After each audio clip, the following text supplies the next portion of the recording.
Assalamualaikum dan salam sejahtera. Selamat datang ke dalam channel ini. Sebelum mula, sila tekan subscribe dan aktifkan butang loceng agar anda sentiasa mendapat info terbaru dan panas daripada channel ini. Terima kasih. Mengapa salahkan Azalina dan SPRM sedangkan ada isu lebih membimbangkan, kata Syahrir. Pihak yang menyerang Menteri Undang-Undang Datuk Seri Azalina Othman Said dan SPRM dinasihatkan memberi fokus terhadap isu yang ditemui dalam siasatan terhadap Hakim Datuk Muhammad Nazlan Muhammad Ghazali. Bekas ahli parlimen selama 6 penggal Tan Sri Syahril Abdul Samad berkata, pihak yang menyerang Azalina dan SPRM kelihatan seolah-olah hilang punca dan tidak memberi tumpuan terhadap masalah yang sebenar.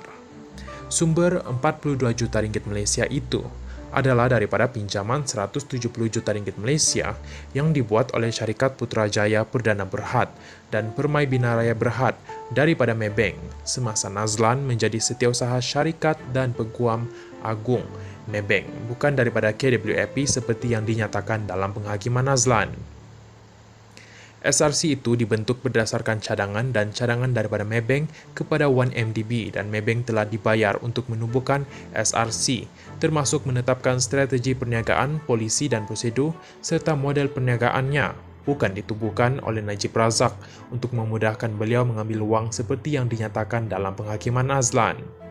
Bahawa 3 lagi hakim telah didekati dan enggan mengambil alih kes SRC daripada Hakim Datuk Muhammad Sofyan Abdul Razak sebelum Hakim Nazlan bersetuju untuk mengambil alih walaupun Nazlan mempunyai pengalaman sifar Mahkamah Jenayah ketika itu, tegas Syahrir.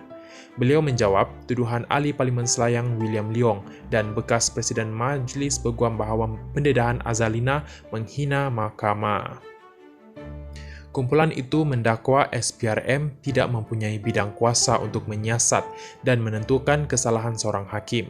Syahrir yang pernah berkhidmat sebagai menteri dan timbalan menteri selama 29 tahun berkata, pendedahan bahawa 3 lagi hakim telah didekati dan enggan mengambil alih kes SRC sebelum Muhammad Nazlan dilantik amat membimbangkan. Hakim sepatutnya ditugaskan secara rawak melalui sistem komputer dan jika dia merasakan dia tidak sesuai, mereka perlu menawarkan diri untuk menarik diri daripada mahkamah terbuka. Kita juga harus diingatkan bahawa hakim yang paling kurang berpengalaman mungkin dengan pengalaman kes jenayah sifar telah dipindahkan dari mahkamah komersial untuk mengambil alih kes jenayah berprofil tinggi di negara ini bagi menggantikan hakim yang lebih berpengalaman selepas prosiding mahkamah bermula. Oleh itu, jika terbukti benar bahawa 3 hakim telah didekati dan ditolak secara tertutup sebelum Nazlan bersetuju, maka ini akan menimbulkan dakwaan forum shopping di mana hakim dipilih khas untuk mengambil alih kes bagi memastikan keputusan yang diinginkan, kata beliau.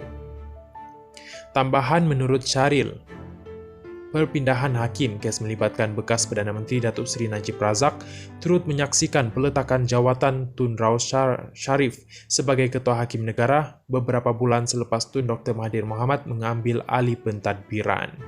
Jelas beliau, panel khas kerajaan menyiasat buku bekas Peguam Negara Tan Sri Tommy Thomas juga telah mendapati bahawa kerajaan pimpinan Mahathir mungkin telah melanggar Akta Pelantikan Kehakiman JSC 2009. Ini apabila Tommy melantik hakim tertinggi pada tahun 2018 dan 2019 apabila setiap calon yang disyorkan daripada JSC langsung diabaikan. Sebagai contoh, Ketua Hakim Negara Tun Tengku Maimun pada mulanya tidak disyorkan oleh JSC untuk menjadi Ketua Negara.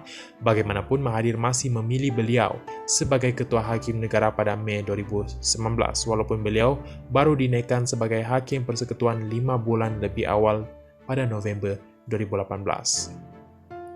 Contoh lain ialah pelantikan Zahara Ibrahim sebagai Hakim Besar Malaya pada Julai 2018. Pada masa itu, JSC tidak mengesyorkan sesiapa pun kerana jawatan itu tidak kosong sejak penyandang itu dilantik hampir setahun lalu.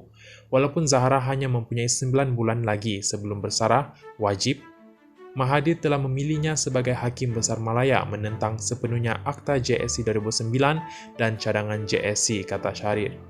Beliau berkata, selepas mengangkat sumpah antara tindakan pertama Zahara ialah membuat pertukaran kontroversi hakim kes SRC Najib Razak yang menyebabkan Nazlan mengambil alih kes tersebut. Pastinya, ini adalah dakwaan yang lebih mendesak dan lebih serius yang lebih wajar mendapat perhatian ahli parlimen William Leong serta bekas Presiden Peguam kerana integriti dan kredibiliti sistem kehakiman kita terancam. Oleh itu, mereka harus fokus kepada kebimbangan ini daripada cuba melemparkan tuduhan palsu kepada YB Azalina atau cuba menyalahkan SPRM, kata Syahrir lagi. Terima kasih kerana menonton.